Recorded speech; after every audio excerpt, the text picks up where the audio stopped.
Wala pa ring tatalo kay BP Sara. Leni Robredo umatras na. Yan ang totoo. Wala pa ring tatalo sa isang Sara Duterte.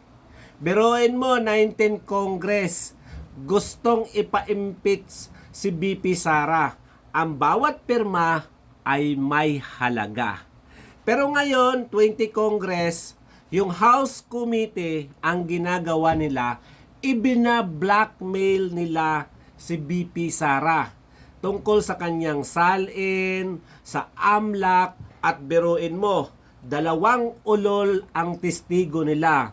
Isang kidnap for ransom na kriminal na si Ramil Madriaga at isang asong ulol na si Treliling. Isang sundalong kanin na mapagtanim, mapaghigante sa mga Duterte.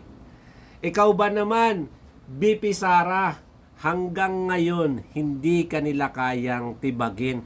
Bakit nga ba? Si BP Sara, wala nga naman itong record ng korupsyon. So, ano ang kailangan nilang gawin para masira? Di ba?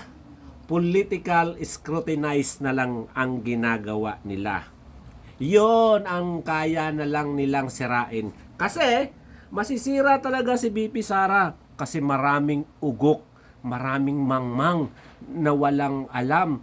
Biruin mo, naniwala sa isang kidnap for ransom na testigo kay BP Sara? Biruin mo, naniwala sila sa isang asong ulol na si Trillanes? Talaga namang gustong-gusto nilang masira ang mga Duterte. Pero ulitin ko, wala pa ring tatalo kay Sara. Lahat sila ay umaatras na.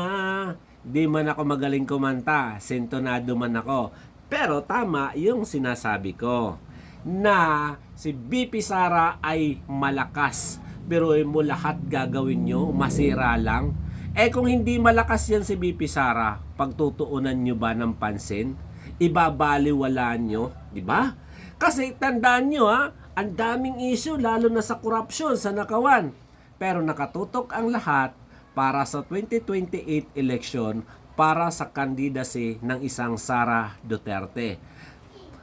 Takot nyo lang na manalo si BP Sara. Yan ang totoo.